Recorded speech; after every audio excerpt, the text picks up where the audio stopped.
Hello mga frienday, nandito po tayo ngayon sa harap ng Onyx Building dito sa Maida Greens sa may CNTC building. Nakita po kami ngayon dito ng Tesla truck na alam niya naman yung bagong car. Yung bagong car.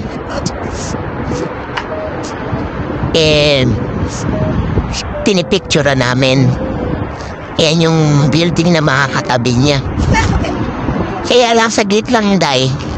At kailangan dito 4 minutes na video. Yung ganda niya diba? Ang dami nga nagpipicture mga kainday. Ngayon lang ako nakakita niyan mga kainday. Kaya andito kami ngayon sa harap para magpicture ni Inday na umakyat ng puno. Fan na gana din siya, nag-video din siya.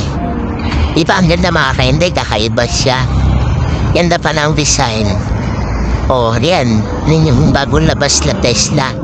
Ang bali, mayroon lang nito sa Pilipinas. Una-una nagkaroon nito mga kainday. Alam si Vice Ganda ba? Meron siya. Kaya ngayon lang binakita nito. Ito naman si Inday na akala niya kung ano lang yan. Pinakita ko sa kanya, pipicturean ko doon sa mamaya at ipupusyatan niya sa reels niya.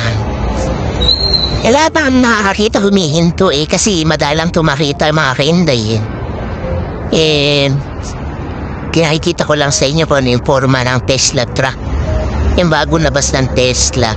Kaya ngayon ko parang company siya na company truck siya pero Tesla siya. May pangalan kasi.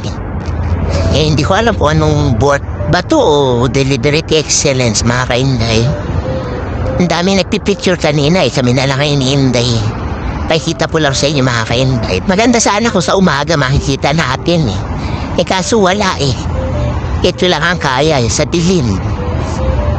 Mga ibang nahi kanina umikot-ikot maganda niya. Ganda ng likod niya. Ewan ko kung ano kotse ito, basta kamukha siya nung Tesla truck.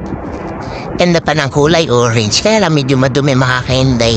Kaya hindi siya ganong ma-appeal. Nakibidyo lang ako mga kainday, wala akong cellphone Alam ko ba makakita ko ng ganito dito. Kaya inano ko lang. Tinignan ko lang ngayon, ibibidyo ko. Tapos sisend na lang niya sa akin mamaya. Hintay lang natin. Sige na mga kaintay, maraming salamat po sa inyo lahat. Nandito tayo sa harap ng building ng Tesla truck. Dito tayo palagi. Bye-bye.